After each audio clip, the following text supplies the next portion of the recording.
DGFI যদিও বা ক্যান্টনমেন্টের ভিতরে, আমরা বলেছি DGFI functions under prime minister office. উনি কিভাবে কি করছে উনি কি আমাকে জানাতে বাধ্য?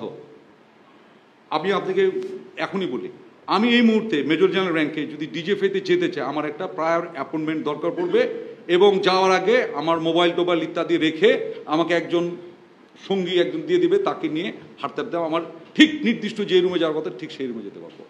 তাহলে ওই ডিজিএফআইতে গত 2009, 2007, 14, 15, 20 ওই সময় কি ঘটেছিল আর্মি কিভাবে জানবে? And the reporting is not army. যদি আমি ওই অপরাধ যেটা হয়েছে ওইটা যদি না জানতে পারি তাহলে আমি কিভাবে ওটার বিচার আমি করতে পারি?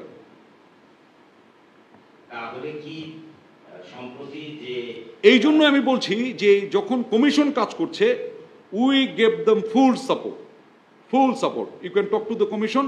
আমরা যখন যেভাবে তারা চেয়েছে আমাদের যতটুকু সম্ভব, বরিশালে অফিসার আছে তাকে চেয়েছে আগামীকাল সকাল 9টার ভিতরে, ওভারনাইট সে চলে আসছে, এসে কমিশনে গেছে। অ্যাটাচ না, আমাদের আন্ডারে না, এটা হলো। আচ্ছা আমি আপনাকে একটা ছোট্ট একটা জিনিস বলি, অনেক বুঝতে সুবিধা হবে। এই ইন্টেলিজেন্স নিয়ে আপনাদের অনেক কথা শোনেন না? ইন্টেলিজেন্স কাজ করে নর্মাল যে আউটফিট তার একটা উপরে। ফরেন আমি একটু উদাহরণ দিলে হবে। আমাদের প্রত্যেকটা ডিভিশন মানে একটা বড় বড় ক্যান্টনমেন্ট, যেমন যশোর ক্যান্টনমেন্ট, কুমিল্লা ক্যান্টনমেন্ট, এগুলো বড় বড় ক্যান্টনমেন্ট, এক একটা করে ডিভিশন থাকে, ডিভিশনে একটা করে জিওসি থাকেন। ওনার একটা ইন্টেলিজেন্স আউটফিট আছে, ওটাকে আমরা বলি ফিল্ড ইন্টেলিজেন্স ইউনিট। ওখানে ওইখানকার যত ব্রিগেডিয়ার, ব্রিগেড কমান্ডার, ইউনিটের কমান্ডিং অফিসার ইত্যাদি ইত্যাদি তাদের যত কর্মকাণ্ড যা আছে তার একটা ফিডব্যাক ইন্টেলিজেন্স রিপোর্ট সরাসরি জিওসি পান। ঠিক ওই ডিভিশন, ওই কুমিল্লা ক্যান্টনমেন্টে, ওই যশোর ক্যান্টনমেন্টে আরেকটা আউটফিটে কাজ করে যেটার নাম হচ্ছে আর্মি সিকিউরিটি ইউনিট। এটা হলো সরাসরি সেনা প্রধানের আন্ডারে।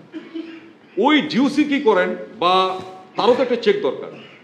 সেনাপ্রধান বিভিন্ন ইনস্ট্রাকশন দিচ্ছেন, ওটা ঠিকমতো প্রতিপালন হচ্ছে কিনা ওটারও তো একটা ফিডব্যাক দরকার। ওই ইন্টেলিজেন্সের কাজ করে কিন্তু আর্মি সিকিউরিটি, মানে স্তরটা বুঝতে পেরেছেন? এখন এই 3 বাহিনী কাজ করে, 3 বাহিনী ঠিকমতো কাজ করছে কিনা এটা কে দেখভাল করবে? Defence minister. আমাদের জন্য prime minister, defence minister most of the time single. তাহলে উনি কেমনে করে জানবেন? For his or her is the DGFI. তার মানে আপনি বুঝতেছেন যে আমাকে সুপারভাইজ করবে যে whether I am doing the correct job or not, সে তো আমার আন্ডারে না।